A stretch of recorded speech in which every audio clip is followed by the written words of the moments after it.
ಸರಿ, ನಾನು ನಿಮಗೆ ಕ್ರೆಡಿಟ್ ಬ್ಯೂರೋ ಅಂದ್ರೆ ಏನು, ನಿಮ್ಮ ಸಾಲದ ಅರ್ಜಿ ವಜಾ ಆಗಲು ಕ್ರೆಡಿಟ್ ಬ್ಯೂರೋ ಇಂದ ಬಂದಿರುವ ಮಾಹಿತಿಯನ್ನು ತಿಳಿಸ್ಕೊಡ್ತೀನಿ.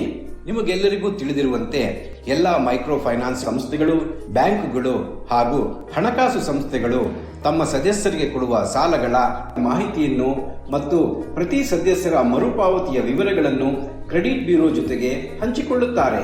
ಹಾಗೆ ಸಾಲ ನೀಡುವ ಸಂಸ್ಥೆಗಳು ಸಾಲವನ್ನು ವಿತರಿಸುವ ಮೊದಲು ಗ್ರಾಹಕರ ಸಾಲಗಳು ಮತ್ತು ಮರುಪಾವತಿಯ ದಾಖಲೆಗಳ ಬಗ್ಗೆ ಕ್ರೆಡಿಟ್ ಬ್ಯೂರೋದಲ್ಲಿ ಪರಿಶೀಲನೆ ಮಾಡುತ್ತಾರೆ.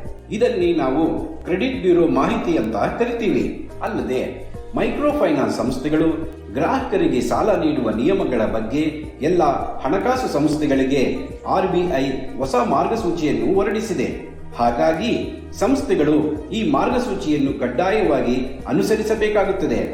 ಈಗ ನಿಮಗೆ ಎಲ್ಲ ಅರ್ಥ ಆಯಿತು ಅಲ್ವೇನಮ್ಮ?